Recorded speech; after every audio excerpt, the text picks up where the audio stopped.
Every year, thousands of the smartest people in the world spend billions of dollars trying to predict what markets will do next.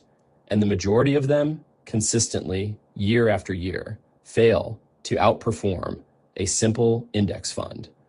Not because they are not intelligent, but because they are solving the wrong problem. The edge in investing is not information. It is not prediction. It is not even strategy. It is temperament. And temperament is something the Stoics spent 400 years learning how to build. Marcus Aurelius had to make consequential decisions under conditions of radical uncertainty. He did not know how battles would unfold or what crises would arrive next, and they always arrived. What he trained himself to do was separate what he could control from what he could not, and to act decisively within his control while remaining genuinely indifferent to outcomes outside of it. That maps directly onto what the best long-term investors in history have actually done. The reason most investors underperform is not a lack of knowledge. It is emotional reactivity. They buy when markets are exciting, near the top, when everything feels safe. They sell when markets are terrifying, near the bottom, when every headline confirms the fear.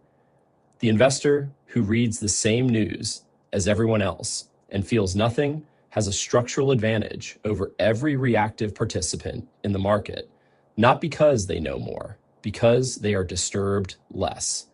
Epictetus taught a single principle that underlies everything the Stoics believed. Some things are in our power, some things are not. What is in our power? Our judgments, our responses, our character. What is not in our power? Market prices, economic conditions, and whether any given year is good or bad.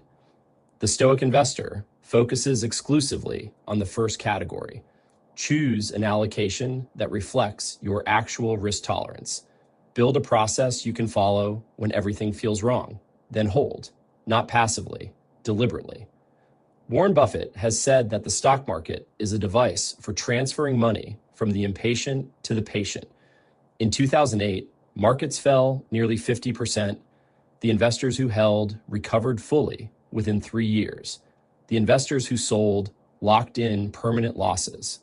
The difference was not information. It was not strategy. It was temperament. Built deliberately, practiced consistently, held under pressure. That is the edge. It has always been the edge, and it is available to anyone willing to do the internal work to build it. Marcus Aurelius wrote this as a private reminder to himself. You have power over your mind, not outside events. Realize this, and you will find strength. Markets will do what markets do. Economies will cycle. Crises will arrive without warning and recede without explanation. None of that is in your power. What is in your power is the process you build, the temperament you train, and the decision made repeatedly under pressure to stay. Build the temperament, hold the process. The returns will follow. I will see you in the next one.